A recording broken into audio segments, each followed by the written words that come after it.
Eu não gosto de diferenciar o médico do doutrinador, Claro. porque eu acredito que os dois... Os membros. Jamais atrasar. Os espíritos nobres são muito responsáveis. Imaginemos nós, que somos pessoas comuns, que temos horários e compromissos. Toda vez que nós atrasamos, nós geramos um problema na máquina dos nossos deveres. Os espíritos nobres, os que dirigem as reuniões, são muito responsáveis e têm horários estabelecidos. Quando eles pedem para que elejamos o horário, eles esperam que nós cumpramos o horário que nós estabelecemos. Então, pode ocorrer o trânsito muito difícil. Por lá no Pau da Lima, é uma maratona para quem vai às nossas reuniões, porque há apenas uma rua de acesso que estrangula, mas se chegar atrasado não entra. Também não volta. Fica do lado de fora colaborando, porque não é indispensável que fique dentro da sala, mas nos arredores. Então nós temos, a reunião começa às 20 horas, mas nós entramos um pouco antes. Às 20 horas fechamos a porta. Não entra ninguém, sem exceção. Há uma pessoa encarregada de fechar a porta. Também ninguém bate, porque irá perturbar os outros. Todo mundo sabe que a reunião está em funcionamento. Se, por exemplo, o doutrinador não vem, outro substitui-o. Se não vêm os médiuns, faz a reunião normal de vibrações. Se, por exemplo, tem uma trovoada, uma dificuldade, quem chegar lá realiza a reunião normal, porque os espíritos estão. Imagine os senhores o dissabor para os mentores que prepararam esse trabalho 3 dias antes, e a nossa leviandade chega como um ser irresponsável a qualquer hora. E então nós vamos prolongar também até que hora, porque chega a tal hora e eles vão embora. Tem uma experiência amarga a esse respeito. Quando era bem jovem e não tinha essas ideias, cumpríamos o horário, porque nós somos um tanto exigentes. Pontualidade chama-se. E nós procuramos ser pontuais em todas as reuniões. O máximo de atraso na reunião doutrinária são 5 minutos. Está marcada para 8h05 nós começamos, ou normalmente 2 para 8, 8 horas. Porque devemos respeitar quem chegou cedo e não aguardar quem chega atrasado. Por que respeitar o retardatário e não aquele que cumpriu com o dever? É estimular a negligência. Mas naquele tempo nós estávamos atendendo. E antes de começar a reunião, eu estava falando. E eu não sou de falar muito. Aí fui falando.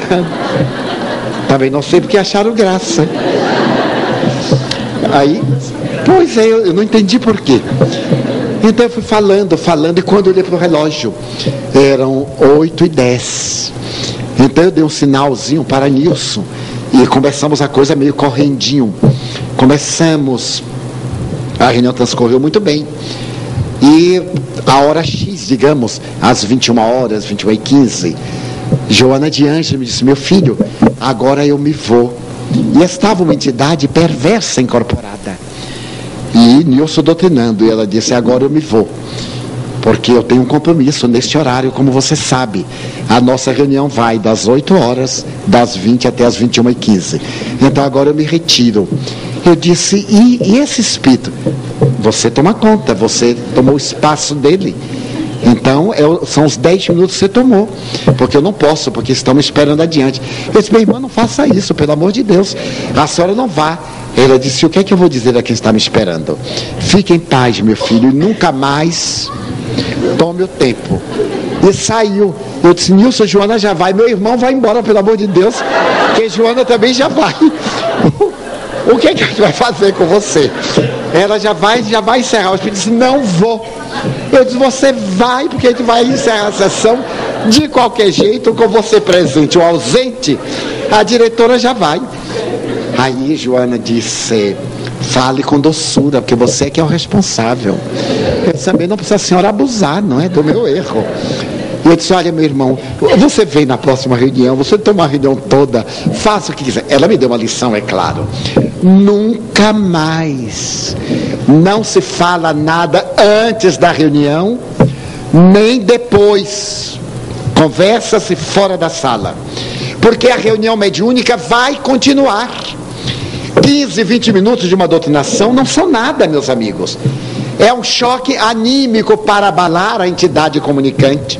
Alguém que está em perturbação vários anos, 10 minutos de palestra, meia hora, 1 hora, não muda a estrutura da pessoa.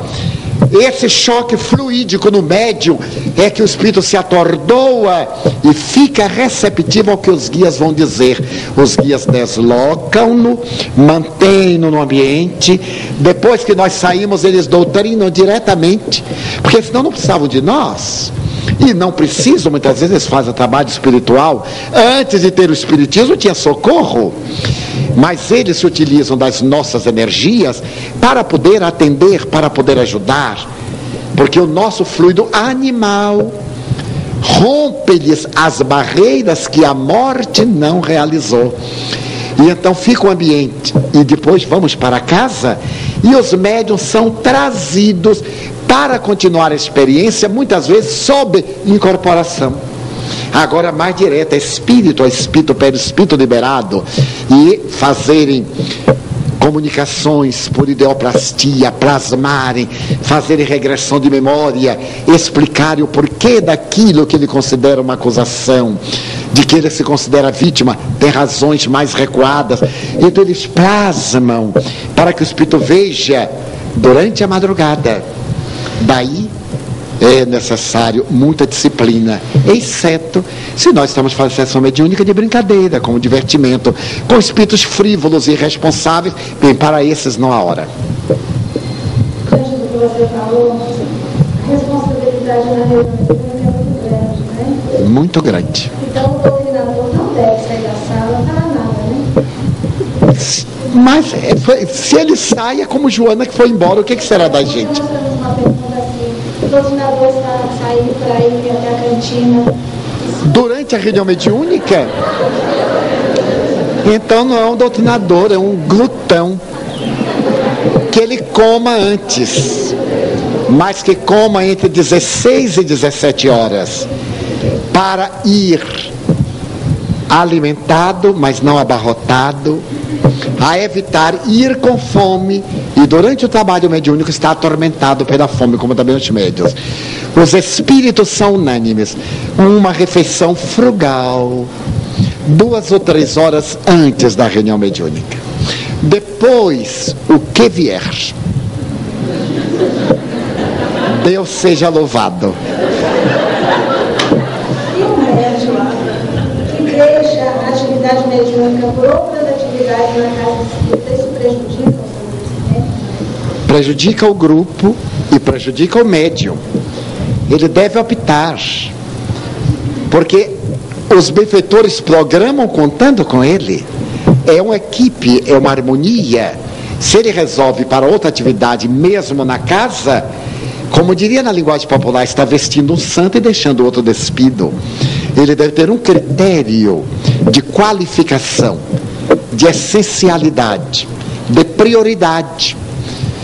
Quiçá no momento de alta significação, vamos dizer, se ele é o médium, mas é o responsável por um setor que ele exige a presença, muito bem, excepcionalmente. Mas não deixar uma atividade porque tem outra, porque é uma atitude de leviandade. E quando fatores materiais ou profissionais também retiram o médium desse seu trabalho e ele entra em grupo, justifica essa culpa? Não, porque foi uma atitude leviana.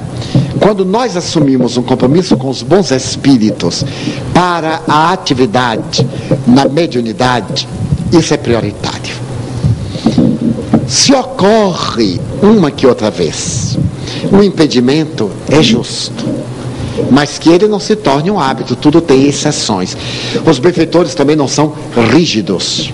Entre disciplina e rigidez há uma distância imensa, mas que a pessoa seja alguém responsável. Imagine se nós contássemos com o cirurgião hoje à noite e ele dissesse: bem, a cirurgia de hoje eu posso transferir para amanhã, e fosse para outro lugar, e nós morrêssemos. E ele nos matou.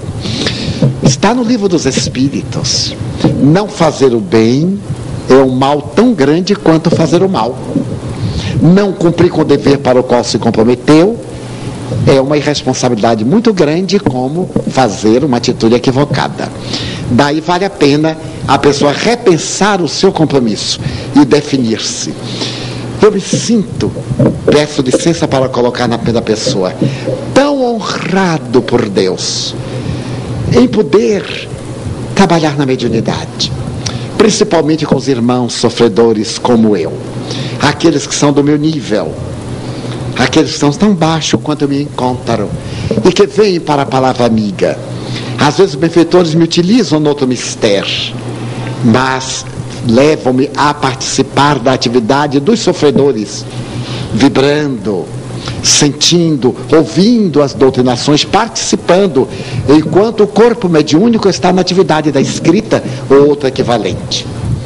Daí então vale que nós elejamos por qualificação e por prioridade dedicarmos-nos ou não à mediunidade.